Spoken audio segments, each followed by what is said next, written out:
name is David Snyder. I've been married for 8 years to my beautiful wife, Audra. My husband and I adopted our son a year and a half ago after about 5 years of infertility. So we received Austin when he was 3.5 years old. He's came through the foster system, and we've been very challenged. We're very blessed and very challenged all at the same time. He has reactive attachment disorder and a lot of energy.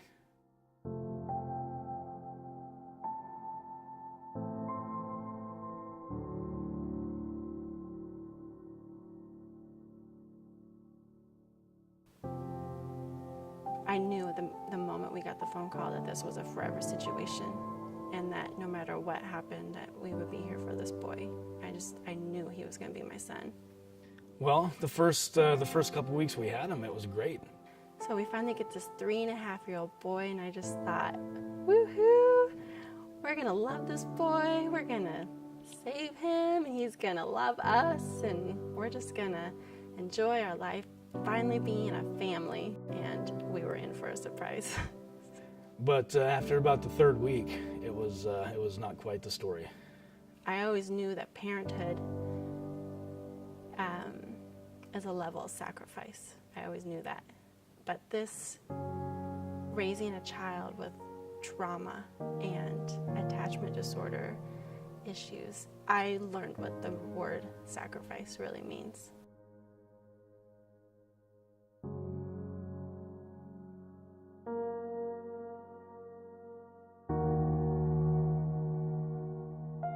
It was gloves off with him, and the defiance was there. The I'm not doing what you're saying. The physical violence. I mean, he would start going through these raging tantrums when he wasn't getting his way or wasn't doing what he wanted to do.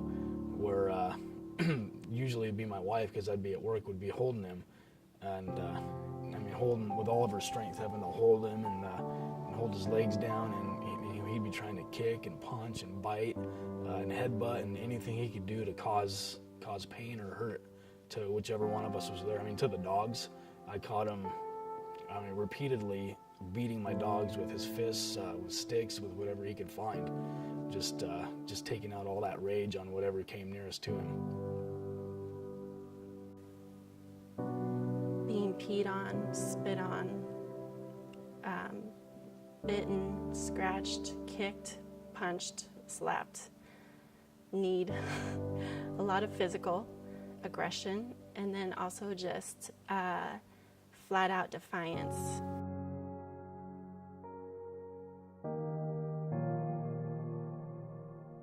When other people see your child, they're like, how can any of that stuff you're telling me be true? Look, he's so good. He minds so well. He stays right next to you. He does what he's told. He's so polite. And it's not the same as soon as you walk through the door at home or as soon as you get in the car.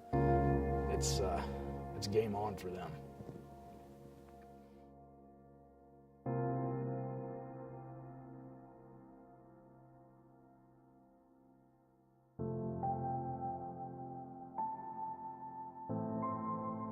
Watching everything that my wife has to endure as she's going through this, and being rejected by the child that we love over and over and over on a daily basis, and watching her heart get torn through that is really hard for me.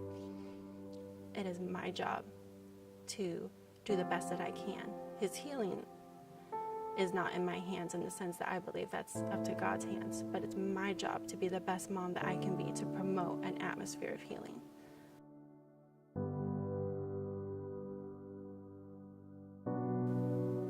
Will my son completely heal? Will our life always be so limited? Will he ever truly be able to forgive those that have hurt him, that have wronged him? Will he be able to forgive God for what he's been through? Will he become the kind of parent that he had? Or will he be able to overcome those things by God's grace and defy the odds and let go and move on and be healed? I wonder, will Austin choose the healing?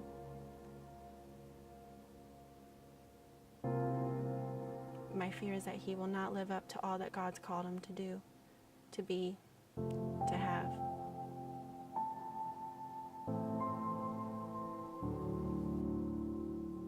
That maybe when we got him, he was already so damaged that it might be beyond fixing.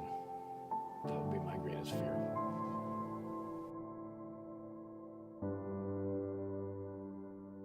My hope for Austin is that he sees how awesome he is. He's so gifted. And his personality really does light up a room. He makes people feel at ease. And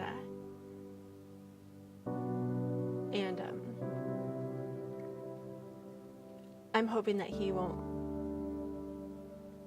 be bound by the past, but that he'll see all that God's given him. Just a great personality, and he's very gifted athletically and sports-wise. I hope for my Austin that he can just move on and see what God has given him instead of focusing on what's happened. Just see what God has given him and take hold of that and just share it. My hope and desire is that we'll be able to minister to other children with Austin on our team, just saying, I've been through what you've been through. I know it's hard. Let me show you the way, And so I hope and pray that this will become an area of ministry for him, that it'll be something that he can use as a tool instead of a crutch.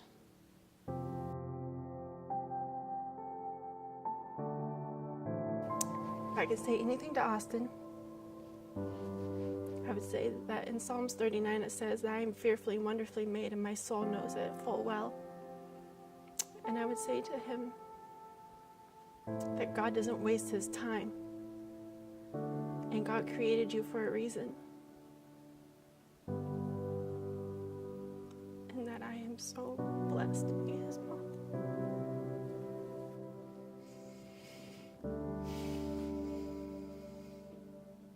No matter what, I love you. Nothing you could do could push me away. Doesn't matter. I'm in it for the long haul.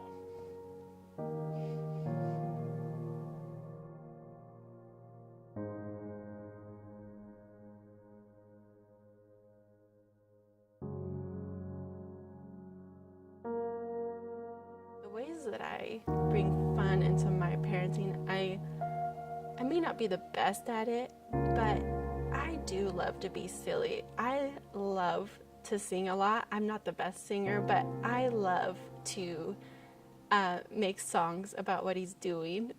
And so, like if he's eating his cereal and talking too much, I'll be like, eat your cereal, yes you can.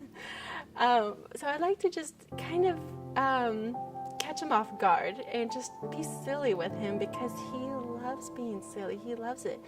It can turn his anger around almost immediately just by being silly or doing tickle time or doing silly baby songs. Like he loves it, and it's helped me let go too, just not being so, because sometimes we get so focused on what we should be doing as parents that sometimes it's okay just to kind of let go and just have some fun, and it just brings us together.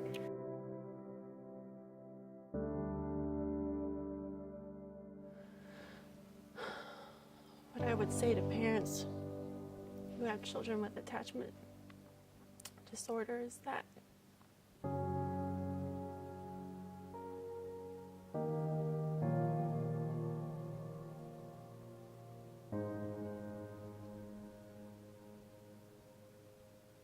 this job is not easy. And to me, the only way to take this challenge on every single day is to sit at the Father's feet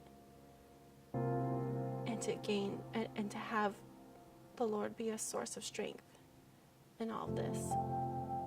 Surround yourself with wisdom. Keep asking questions. Keep studying. Keep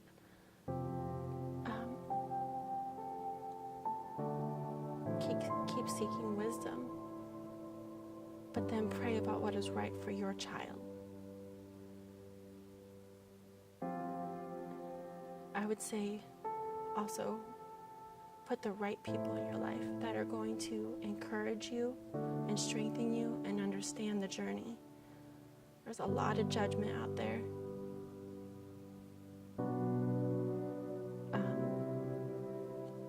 But to be careful with who is involved in your life. Put the right people in your life. And to never let go of the hope of a true healing. It may not be tangible, it may not be near, but it is coming. And to not lose hope in that, or else we've lost our battle. So I just would want to encourage them to just never give up and to take care of themselves. Number one, take care of themselves. Find a hobby. Do something that is just for them so that they have